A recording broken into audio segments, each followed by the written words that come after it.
כשנכנסתי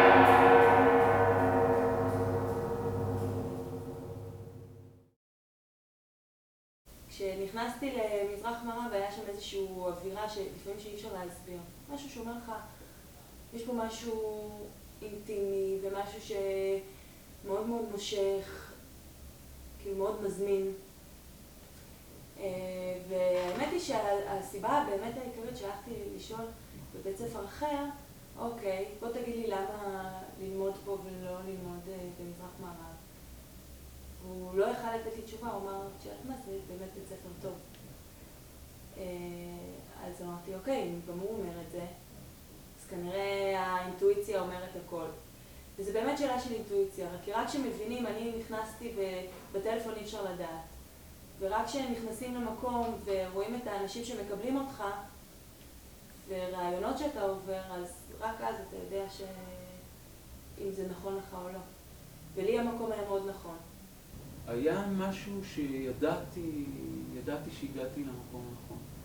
לא משהו שאפשר להסביר. הרגשה. הרגשה, כן. מין הרגשה כזאת, אחרי זה אני זוכר שהחלטתי, אחרי הפגישה הראשונה אמרתי פה אני הולך ללמוד, ועוד עשיתי את ההמשך של הסיבוב, את המקומות שקבעתי, וכבר היה לי ברור אבל שזה הולך להיות. זה פשוט היה זה. זאת אומרת, נכנסתי וקיבלו אותי באופן הכי מדהים שרק אפשר, וישר עטפו וחיבקו כמו שקורה גם היום. וזה מדהים, כאילו, ההתייחסות לאנשים. המקום הזה הוא מאוד מאוד מזמין, מאוד מחבר. אני זוכרת את הרגע הראשון שנכנסתי לבית הספר ויצא לי ככה להכיר את מרחבי בית הספר עם רוני. היה משהו שם שאת לא יכולה להביא את זה על מילים, זה פשוט קורה. את רוצה להיכנס ואת יודעת שזה הדרך. התחושה שלי שכבר מהפגישה הראשונה, מהפגישת היכרות עם קרן ואחר כך עם רוני, סגל ההוראה פה עם המנחים והמרצים שמו להם למטרה לעזור לי ולאפשר לי לסיים את הלימודים האלה בקונסטלציה היחסית מורכבת שאני נמצא בה. אני גם עובד במשרה מלאה וגם יש לי משפחה. ויחד עם זה לקחת עכשיו איזשהו שינוי קריירה. אני חושב שהם הבינו את הרצון שלי והבינו את הנכונות שלי והחליטו להירתם לזה ולעזור לי כמיטב יכולתם לצלוח בדרך. סטודנטים בוגרים, תמיד כשאני צריכה, תמיד אני יכולה לשאול, אני יכולה להתייעץ, וכל מה שאני מקבלת, כל מה שמספרים לי ואני שומעת, אתה יודע, מכניסים את זה פנימה, אבל אני לא אשקר לך, יש תמיד את החששות, תמיד את הפחדים.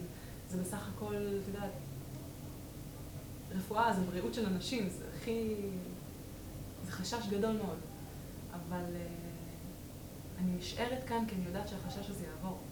כי אני יודעת שיהיה לי את מי לשאול עם מי להתייעץ ועם מי להסיר את החששות עם הזמן. זה הרבה חוויות של הצטרפות, ואני חושב שהחוויה של שנה ראשונה לא דומה לשנה שנייה, לא דומה לשנה שלישית. כל דבר הוא חוויה בפני עצמה, יש שינוי מנטלי שאתה עובר כתלמיד לאורך השנים, אבל אני חושב שהכלי החשוב ביותר, או הנושא החשוב ביותר שיש לנו כאן במהלך הלימודים זה הקליניקות. אני חושב שהקליניקות המקצועיות שאנחנו משתתפים בהן, אם זה קליניקת כאב, אם זה קליניקה כיתתית, אם זה קליניקה אישית, כשאתה מגיע לשלב הזה אחרי הקליניקה הכיתתית, הם בעצם הנושא המאוד מאוד מיוחד שיש בבית ספר. אני יוצא פה אחרי 4 שנים, אחרי שראיתי כמות גדולה מאוד של מטופלים, אחרי שעשיתי מאות שעות קליניקה, וזה לא סתם פרזה, זה מאות שעות באמת. אני חושב שבמהלך שנה ג' שלא עושים כל השנה קליניקה, עברנו משהו כמו 150-200 שעות קליניקה, שזה המון. והאנשים שמפעילים פה את הקליניקות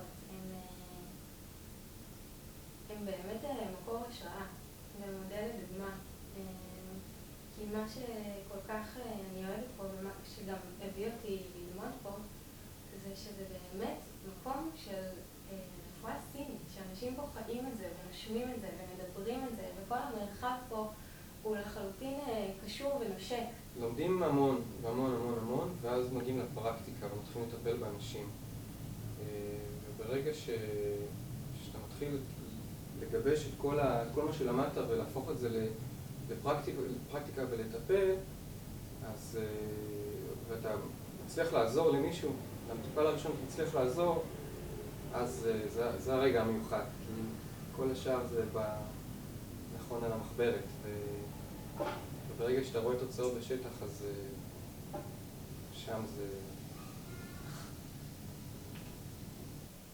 מטפל, קודם כל צריך להיות בן אדם. על כל המורכבות של זה. ולא לשכוח שהוא בן אדם. הוא צריך לדעת להתבונן.